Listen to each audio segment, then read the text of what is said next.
Mga kababayan, kamusta po? Si Kamanong po, inyong lingkod ay nagbabalik po muli at tayo magsama-sama dito po sa Tambayang Makabayan.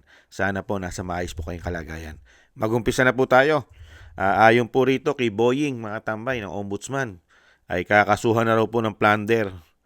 Ito po si Tambaluslos na tinatawag ng Vice President at si Senator Chis Escudero. Mga kababayan, kakasuhan na raw po ng plunder kasi malapit na po magsona. Kailangan po, meron po silang gawin, mga kababayan. Ang tanong, kaya ba nila ipakulong ito nang walang piyansa, mga kababayan?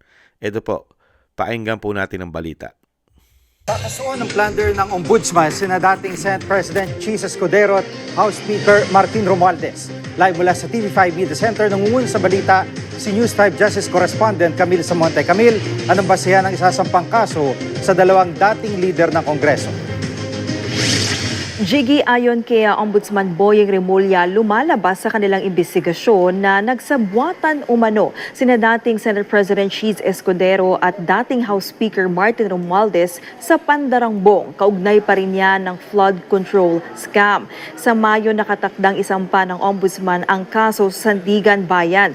Bukod sa pagkakadawit ni Escudero at Romualdez sa flood control scam, posible rin daw na nilabag nila ang batas sa pagbuo ng 2024 at 2025 national budgets. Sinabi noon ni dating DPWH Undersecretary Roberto Bernardo sa Senate Blue Ribbon Committee na nagbigay siya ng 160 million pesos kay Maynard New na umano'y bagman ni Escudero. Si New ay isa rin sa mga campaign contributor ni Escudero.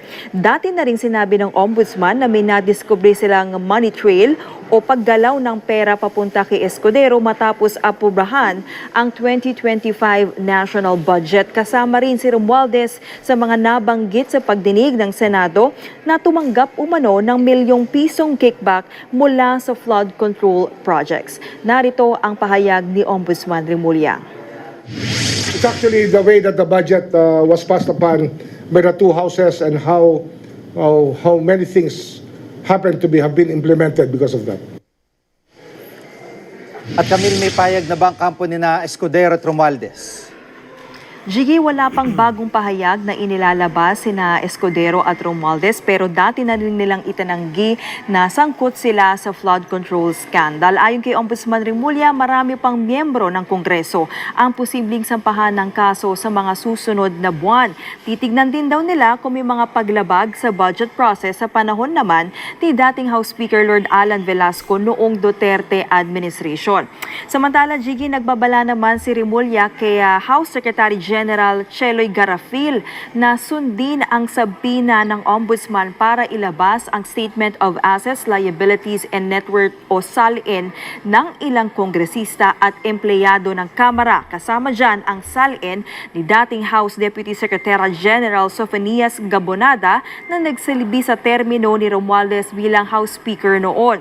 Kung hindi pa raw susundin ng Kongreso ang sabina ng Ombudsman, ipasususpindi ni Remulla sa posisyon si Garafil.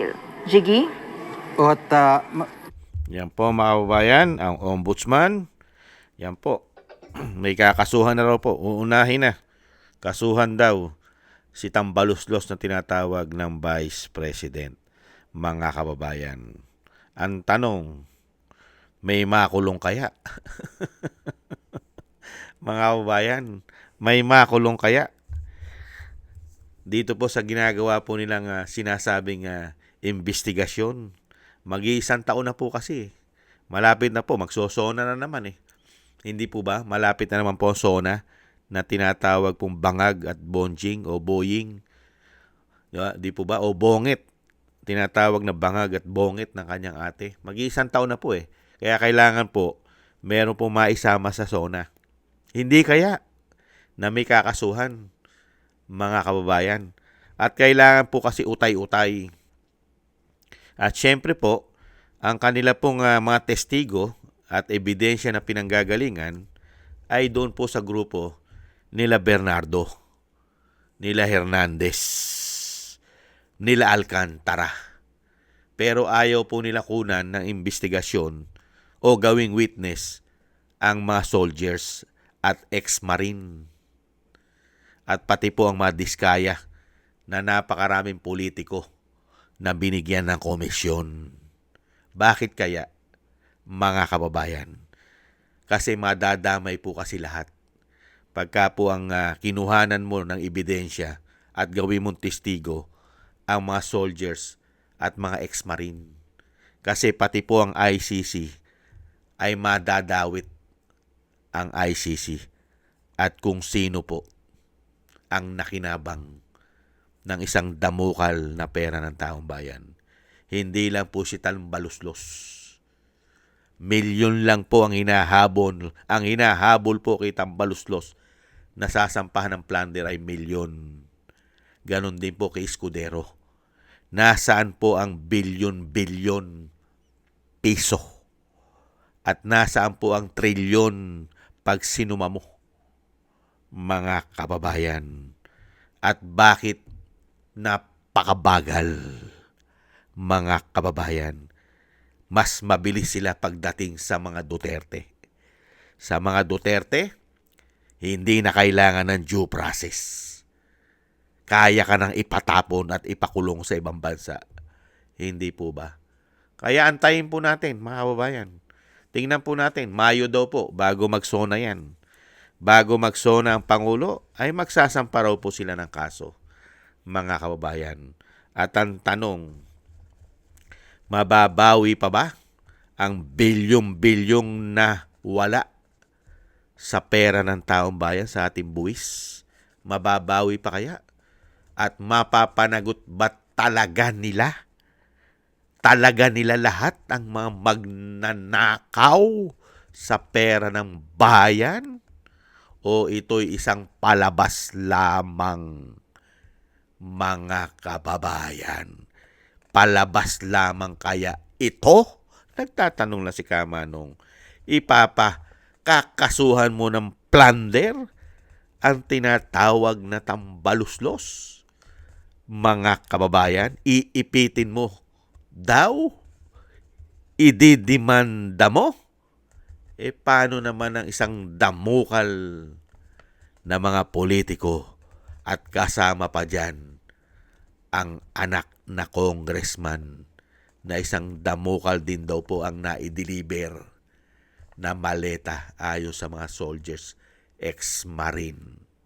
At napakalaki ang nakuhang mga insertion, bilyon-bilyon, mga kababayan. Hindi po ba?